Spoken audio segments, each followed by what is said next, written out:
Começa mais uma edição do JR 15 Minutos, podcast da Record que aprofunda as notícias que mais mexem com a nossa vida. O movimento foi grande nos postos nesta sexta-feira. Muitos motoristas aproveitaram para encher o tanque antes do reajuste. Desde o dia 1º de fevereiro, os combustíveis estão mais caros no Brasil e os motoristas já sentem o impacto no bolso. Esse aumento veio por dois fatores: o reajuste do ICMS, o Imposto sobre Circulação de Mercadorias e Serviços, e a alta do preço do diesel anunciado pela Petrobras. O que levou a esses aumentos? Como isso afeta a economia e o dia a dia da população? Há chances de novos reajustes no curto prazo? Para esclarecer essas questões e entender melhor esse cenário, convidamos o professor de Economia do IBMEC Brasília, William Bagdasarian. Olá, professor, seja bem-vindo. Obrigado. Quem nos acompanha também nesse episódio é a Caterina Schutte, repórter do Jornal da Record. Caterina, abastecer o carro com gasolina ficou mais caro. O motivo é o reajuste aí das alíquotas do ICMS cobrados pelos estados. De quanto foi esse aumento? Oi, Faro. Olá, professor William. Com as novas alíquotas, o litro de gasolina ficou em média 10 centavos mais caro. O valor do litro do diesel também subiu, são 6 centavos a mais. Professor William, quais foram os principais fatores que levaram a esses reajustes? Olha só, quando a gente pega o preço dos combustíveis, a gente sempre a gente acaba focando em aspectos específicos, né? Uma hora é a questão dos tributos, outra hora é a questão do preço do barril de petróleo, o dólar, enfim. A gente tem que lembrar o seguinte: quando a gente pega qualquer combustível, a gente tem 5 fatores que afetam o preço para o consumidor final, que é o que importa, né? O primeiro fator é o barril de petróleo. Então, quando a gente tem uma volatilidade em economia, essa incerteza, essa variação de preço, a gente chama de volatilidade. Então, quando a gente tem uma volatilidade no preço do barril de petróleo no mercado internacional, isso acaba afetando os custos da Petrobras e ela até segura esses custos por um certo tempo. Mas ela acaba tendo que repassar, porque isso acaba afetando muito o fluxo de caixa dela e ela não consegue segurar por muito tempo, né? A última vez que ela tentou segurar isso de uma forma mais estrutural foi no governo Dilma e a consequência disso foi realmente muito complicada para a sustentabilidade da empresa. Então, o primeiro fator é o barril de petróleo. O segundo fator é o dólar, porque o barril de petróleo, assim como outras commodities, né, ele é cotado em dólar. Então, toda vez que a gente tem um efeito do dólar, uma subida do dólar, o preço desse insumo no mercado doméstico também acaba sendo afetado. O que aconteceu nos últimos meses, pelo menos nas últimas 8 semanas? A gente vem tendo uma elevação do dólar americano, que agora deu uma recuada. Ele chegou a perto de 6,30 e agora está por volta de 5,90, mas é um aumento com relação ao começo do ano passado significativo. Se você pegar as moedas internacionais, o real foi uma das que mais se desvalorizou. E que esse fator acaba, junto com a variação do barril do petróleo, afetando o preço principalmente da gasolina e do diesel também, no caso. O terceiro fator, aí mais especificamente para a gasolina, é o álcool anidro. O álcool anidro, não sei se vocês acompanham isso, mas 27% daquele litro de combustível que a gente bota no carro, que a gente chama de gasolina, é álcool anidro. Então, toda vez que a gente tem uma variação na demanda por açúcar ou por álcool, tanto no mercado doméstico como internacional, a gente acaba tendo uma variação no preço do álcool anidro, que também afeta os custos daquele litro de combustível que a gente bota no tanque do carro. O terceiro que você acabou de falar é a variação dos tributos, no caso o ICMS, na verdade a gente falava pouco de ICMS até a época da pandemia.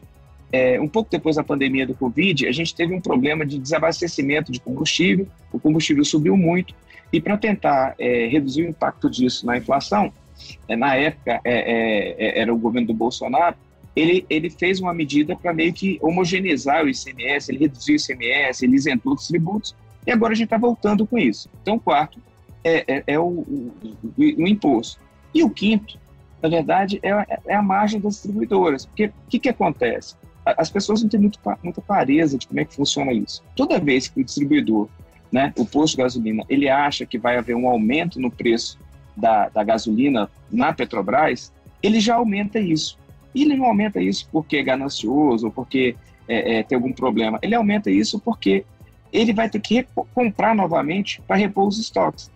Professor, por que o ICMS impacta tanto no preço final dos combustíveis? Pois é, quando você pega a distribuição do preço, principalmente na gasolina, você vai ver que os tributos eles representam entre 35% e 40% do preço do combustível. A gente paga muito tributo no preço do combustível. E aí, o que acontece? Toda vez que a gente tem uma variação nos tributos, o impacto é muito grande, porque praticamente, imagina 40% do preço de alguma coisa que eu aumente. Qualquer aumento que você dá, você vai ter um aumento forte. Então, o ICMS, de fato, ele representa muito. E aí tem um problema de ordem fiscal. Por que o ICMS ele acaba sendo importante no preço dos combustíveis? Porque o ICMS dos combustíveis para os estados é uma das principais fontes de renda própria. A gente tem que lembrar que, do ponto de vista de receita dos estados, eles recebem uma parte do imposto de renda, uma parte do IPI, e recebe todo o ICMS. Na verdade, 75% eles passam um pouco para os municípios. Então, toda vez que eles precisam arrecadar um pouco mais, a gasolina é um item que, os combustíveis, de forma geral, são itens que eles tributam com gosto. Para você ter uma ideia, o Rio de Janeiro chegou a tributar a 27,5% de alíquota do ICMS por dentro. Então, assim, é um negócio realmente brutal. E o que acontece com a gasolina? Ela tem, na verdade, eu falo gasolina, mas são os combustíveis, né? Os combustíveis têm o que a gente chama em economia de demanda inelástica. Eu vou dar um exemplo. A não ser que a gasolina chegue a R$10 o litro, você não vai deixar de ir de carro para o trabalho. Quem vai de carro vai pagar um pouco mais, ele vai reduzir o custo de outra coisa, mas ele vai acabar usando a gasolina. O caminhoneiro não tem como fugir do preço do diesel, né? Os transportes não tem como fugir. Então, a gasolina é um item fácil de tributar e por isso que o ICMS ele é sempre relevante. Professor, e cada estado tem liberdade para reajustar o ICMS? Ou seja, existe variação entre os valores cobrados em cada unidade da federação? Isso reduziu muito depois da pandemia, tá? Até a pandemia a gente tinha alíquotas bem características dos estados e depois disso a gente passou a ter regimes de tributação diferentes que essas alíquotas tenderam a convergir. Então hoje, essa questão dos estados tributarem de forma diferente, ela está bem menor do que era no passado. Mas eu vou já jogar a bola para frente para te trazer um elemento que é mais grave ainda, que é essa reforma tributária que foi aprovada agora no Congresso. Essa reforma ela vai ter um impacto no preço dos combustíveis não desprezível, tá? O que aconteceu com essa reforma tributária e por que ela afeta o preço dos combustíveis? A gente teve a junção de vários tributos e agora parte desses tributos eles vão ser... a gente tem uma alíquota única, o CBS e o IBS. Na prática é um IVA, é o Imposto sobre Valor Agregado. O que vai acontecer a partir de agora? Todos aqueles impostos que foram juntados nesse IVA, na verdade CBS e IBS, eles vão chegar em alíquota única para todo mundo. Então, por exemplo, se a alíquota do ICMS era 17%, o que se está falando hoje é que a alíquota desse CBS e IBS junta pode passar de 28%. Então, os consumidores finais, além de pagar o que eles já pagam de impostos federais, né, CID e COFINS do caso vai acabar aí, mas assim, ele vai pagar uma alíquota. Então, a perspectiva, não sei se esse é um ponto relevante que você estava levantando, mas a perspectiva para os próximos anos é de um aumento do peso dos tributos sobre os combustíveis. Agora, professor, no caso do diesel, além do ICMS, houve um reajuste da Petrobras nas refinarias em 22% por litro.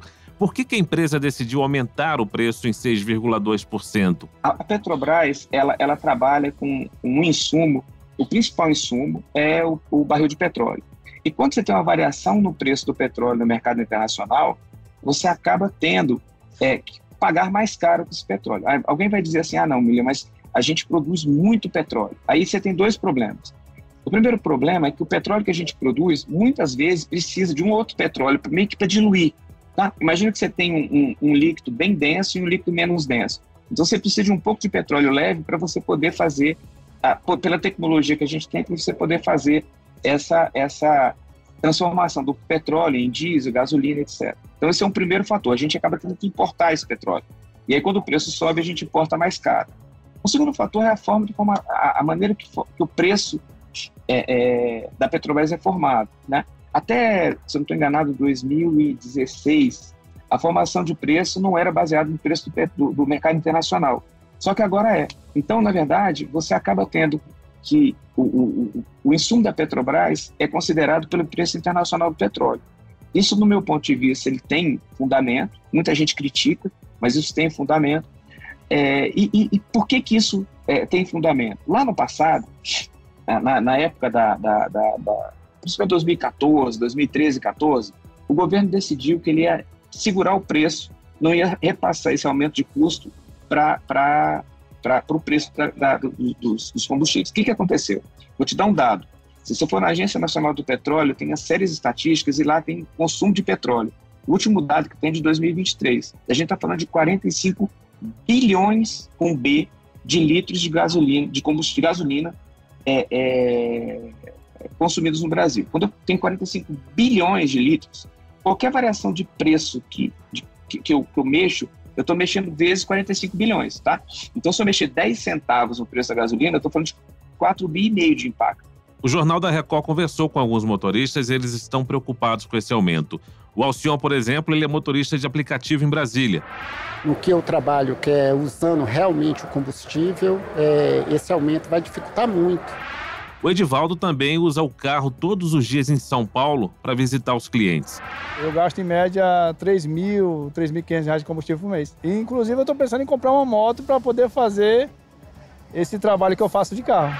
Agora eu pergunto, professor, o preço nas refinarias é apenas uma parte do valor final, né? Como é que as distribuidoras e os postos definem os preços para os consumidores? Eles serão afetados?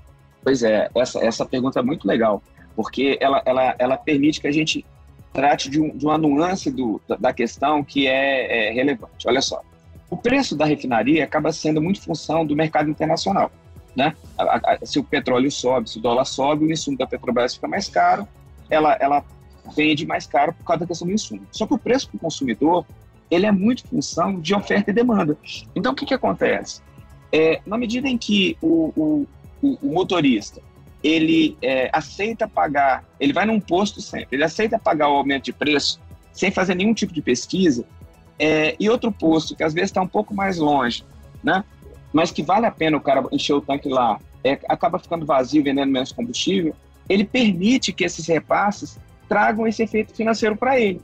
Então, se o motorista de aplicativo, aquela pessoa que precisa muito de usar combustível, se ele fizesse um pouco mais de pesquisa, se fosse um pouco mais além para tentar ver postos que têm um combustível mais barato, isso beneficiaria não só a ele, mas para o próprio consumidor final. Porque a gente tem que lembrar que o motorista de aplicativo, assim como a empresa de ônibus, a transportadora, ela acaba repassando parte desse custo para o consumidor final. Então, o cliente do Uber acaba pagando, ou de outro aplicativo, acaba pagando mais porque a gasolina subiu, né? É lógico, você sempre tem ali essa camada de ajuste, que é, no caso do taxista, do aplicativo, e também no caso dos postos de gasolina e dos distribuidores. Então, a recomendação que a gente dá é você pesquisar, procurar onde é mais barato. Às vezes vale a pena você andar ali 10, 15 quilômetros, porque no cômputo total você paga menos, e principalmente o mecanismo de mercado de que os preços vão se estabilizar, ele só funciona se as pessoas de fato buscarem mais barato, para que o cara que é mais caro tenha que baixar. Com esses aumentos, quais são os impactos esperados para a inflação e o custo de vida da população? Pois é, isso é muito sério. O que acontece? Muita gente fala que a gente tem dificuldade para segurar a inflação por causa dos preços administrados. Se eu pegar a lista dos preços do IBGE, 23% de fato é administrado, que é basicamente combustíveis e energia elétrica, tá? Só que o que não está nessa conta é que todos aqueles itens que são ligados a dólar, você acaba sendo impactado. No caso dos combustíveis, é um desses casos. Então, respondendo a sua pergunta de forma objetiva, cerca de 10% do índice de inflação é ligado à energia, no caso, transporte, tá? Então, de cara, na hora que você sobe isso aí, você vai subir o preço do transporte para 10%, você tem um impacto ali na inflação de 0,1%, 0,2%. E se você pegar o efeito, a repercussão desse efeito sobre o preço dos demais itens, você pode ter certeza ali que um aumento de 1% no preço dos combustíveis afeta alguma coisa como 3 ou 4% no preço do resto da cadeia. Então, é algo que tem que ser observado com cuidado pelo governo, sim. Muito bem, nós chegamos ao fim dessa edição do 15 Minutos. Eu agradeço a participação do professor de Economia do IBMEC Brasília, William Bagdasarian. Muito obrigado, professor. Obrigado, Luiz. Agradeço ainda a participação de Caterina Schutte, repórter do Jornal da Record. Valeu, Caterina. Muito obrigada, Fara. Muito obrigada, professor William. Foi um bate-papo muito esclarecedor. Até a próxima. Esse podcast contou com a produção de David Bezerra e das estagiárias Isabela Santos e Yasmin Logrado. Sonoplastia de Diego Marcondes. Coordenação de conteúdo, Deni Almeida. Direção editorial, Tiago Contreira. Vice-presidente de jornalismo, Antônio Guerreiro. Você pode acompanhar o JR 15 Minutos no portal r7.com, nas redes sociais do Jornal da Record e nas principais plataformas de streaming. Até o próximo episódio.